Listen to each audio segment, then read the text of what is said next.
Hello mga katambay! Welcome back sa ating bagong tambayan, ang JM Tutorials.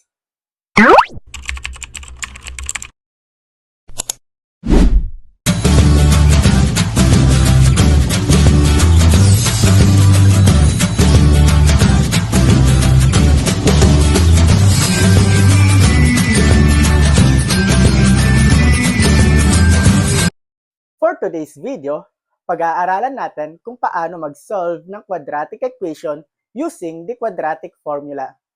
Pero bago ang lahat, siguraduhin natin na i-share natin itong video para mas marami pa tayong katambay ang ating maturuan. And for that, let's talk about solving the quadratic equation using the quadratic formula.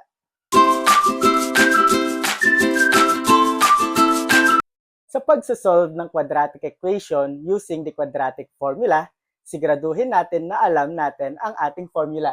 That is x is equal to negative b plus and minus the square root of b squared minus 4ac all over 2a. At bago natin isolve ang ating quadratic equation, siguraduhin muna natin na ito ay naka-standard form. Ano ba yung standard form ng ating quadratic equation? So we have ax squared plus bx plus c is equal to 0, wherein a is the numerical coefficient of our quadratic term, b is the numerical coefficient of our linear term, and c is our constant term. For example, we have 2x squared minus 4x minus 30 is equal to 0. So in solving this quadratic equation, siguraduhin muna natin na naka-standard form siya. So we have ax squared plus bx plus c is equal to 0. Since naka-standard form na siya, ang kailangan lang natin gawin is to find the values of our a, b, and c. So we have a is equal to the numerical coefficient of our quadratic term. Ito po siya. So a is equal to 2. And then b, the numerical coefficient of our linear term, and our linear term is negative 4. Take note, kasama po ang sign nila. So, b is equal to negative 4. And then c is our constant term. And our constant term is negative 30. Kapag nahanap na natin ang mga values ng ating a, b, and c, maaari na natin silang i-substitute sa ating formula. So we have x is equal to negative b. So we have negative, and then our b is negative 4. So negative, negative 4.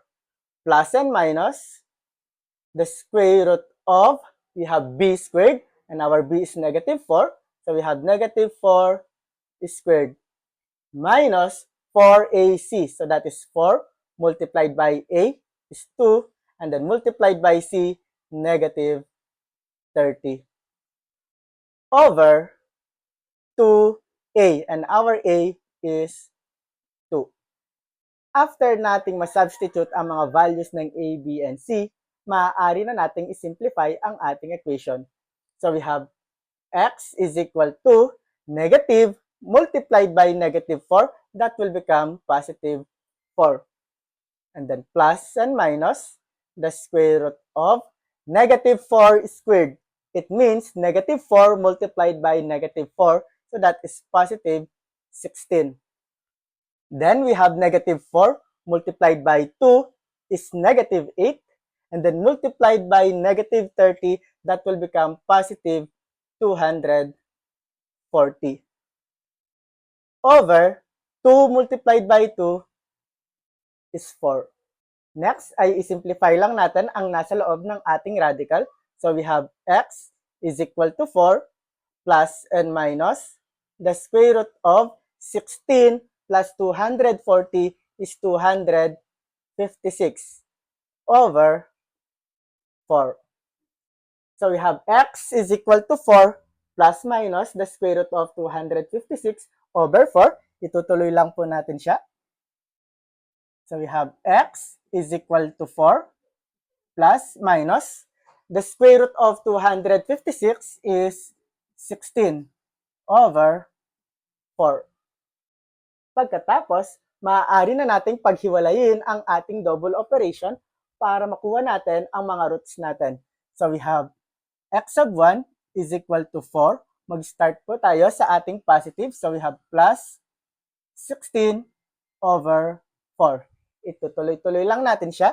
So we have x sub 1 is equal to 4 plus 16. We have 20 over 4. And x sub 1 is equal to 20 divided by 4 is 5. So ang unang roots natin is 5. Next, dun tayo sa ating pangalawang operation. So we have x sub 2 is equal to 4. Dun na tayo sa negative. So minus 16 over 4.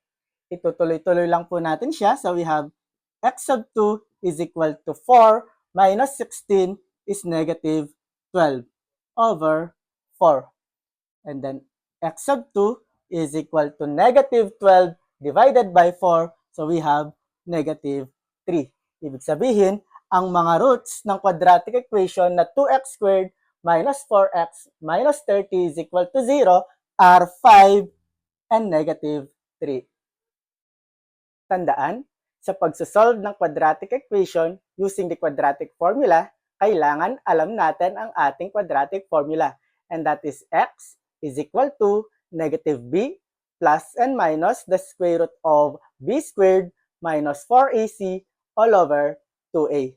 At tatandaan din natin na dapat ay naka-standard form ang ating quadratic equation bago natin gamitin ang ating quadratic formula. Yun lang mga katambay! Sana may natutunan tayo sa ating napag-aralan ngayon. Kita-kita tayo sa susunod na video at huwag kakalimutang mag-like, share, and follow para updated kayo sa ating susunod na video. Paalam!